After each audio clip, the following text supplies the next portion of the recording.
And Major Garrett joins us now from Somerset, New Jersey. Hey, Major.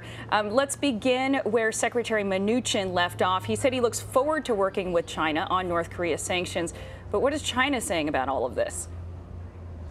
Well, the president said yesterday that China had cut off all business ties with North Korea. The Chinese government denies that, although it is true recently the Chinese did place sharp restrictions on future business dealings with North Korea. Well, that is a step in the right direction, but it doesn't, at least according to the representations made by the Chinese government, deal with the fact that 90% of trade with North Korea comes from China. So it may stop future deals, but there are plenty of existing deals that provide financing for the North Korean regime. Financing that the Trump administration argues, with quite a bit of facts to point to, largely finance this accelerated push to not only developing and deploying intercontinental ballistic missiles, but trying to find the technological way to put a nuclear warhead on top of one to threaten either the United States or its allies in the region. And Major, let's talk about that scathing statement from Kim Jong Un aimed directly at President Trump, and then the early morning tweet from the president today, Friday, where he fires back at the North Korean dictator. I mean, we've gotten to a place right now where it appears that this rhetoric between the leader of the free world and a dictator of a rogue state has gotten to the point where it's very difficult for anybody to understand where a red line is being drawn. And on top of that, I saw an interview yesterday with H.R. McMaster talking about the Russia investigation, and then the president contradicts him this morning again with a tweet from Russia. In other words, the reason I'm asking these questions is because what we see from the president on Twitter and what the policy and what his representatives say to the media are very different things. Very different things. And it really is a stark contrast this week, because the president and those around him, and even those in the foreign policy community that are not Trump supporters but would like to see the Trump administration succeed in general, found the president's remarks before the United Nations General Assembly not perfect in every respect, but something that they found within the guardrails of American foreign policy, consistent, though extravagant in some rhetorical flourishes, but basically a solid speech laying out very aggressive U.S. goals, but also paying some deference to the United Nations. In other words, a solid representation of America on the world stage. And that, in isolation, can be appreciated, and was, in some quarters, highly appreciated. And the administration thought that that was a very solid place for the president to land at his very first appearance before the United Nations General Assembly. All right, you take all the work and execution that went into that speech, the way the president delivered it, the aftermath, in general, not in every respect, but in general, pretty solid. And then by the end of the week, as so often happens with this administration, and particularly with this president, Twitter rampages then cast things that looked successful, looked well organized, looked well executed, and put them in a sharply different light.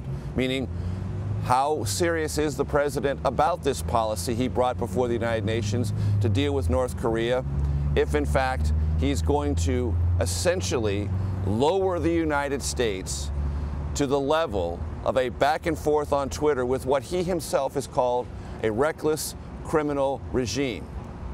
Previous American presidents simply would not have stooped to that level personally, and would not have taken the United States' own reputation on the world stage down to that level. Clearly, for reasons known primarily to President Trump, he's willing to do that. What this all means to the long-term trajectory of U.S. foreign policy with North Korea, nobody knows, other than the collision course is very real.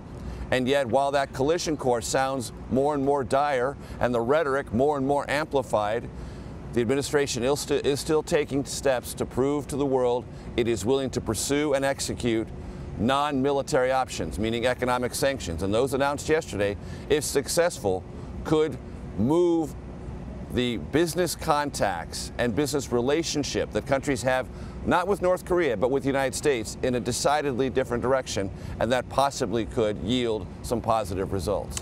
Major, before we let you go, I want to ask you really briefly about Sean Spicer. He's been in the press a lot this week, starting with that moment at the Emmys.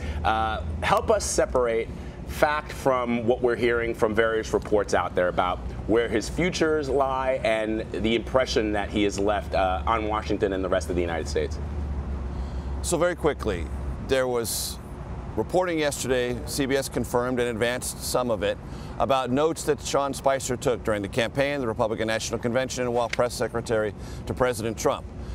There are pictures. We had one of them on CBS Evening News last night and on CBSN from April showing Sean Spicer as press secretary taking very detailed notes in the middle of a presidential press conference. If in fact there are lots of notebooks like the one that Sean Spicer had, quite obviously Robert Mueller, the special counsel, who has already identified, and CBS has confirmed, several presidential actions he wants to investigate. Well, if he wants to investigate some presidential actions and his press secretary has big notebooks with all sorts of detailed notes, of course those investigators would want to read those notes, scrutinize them for whatever evidence they may point to or suggest, and then ask people around Sean Spicer and Sean Spicer himself relevant questions about those notes. That's where things are. Is this a massive real opening of a new vein in the investigation? No, it feels much more to me like what investigators would do if they're curious about certain actions the president took within the context of this investigation. So that puts Sean Spicer in a bit of a potential legal box. He's probably going to be interviewed by the special counsel. He'll need a lawyer for that. And whatever those notes say, he'll have to defend and explain. And then others interviewed by the special counsel within the White House, past and present, if anything they say conflicts with those notes or what Sean Spicer said about those notes, that could create a problem. So all of that is under the umbrella of this investigation. Kind of a bad end to a very good week where Sean Spicer not only kept the secret about his appearance at the Emmys, but most people thought he delivered that line, which he delivered once before quite memorably, with some pretty good chops, you know, and those close to Spicer let me know that that evening he got a lot of love and attention and sort of affection and fist bumps from the Hollywood elite. Right. But then the next day, most of Hollywood woke up and said, oh God, we can't like that guy. We better start trashing him. And those close to Spicer let me know that Sean has now come to understand that in that respect, meaning dishonesty and going back on your word and pretending you like someone that you really don't, Hollywood and Washington, no different at all. And Major Garrett, a second career perhaps as a television critic. Major Garrett in Somerset, New Jersey. Thanks, Major. You got it.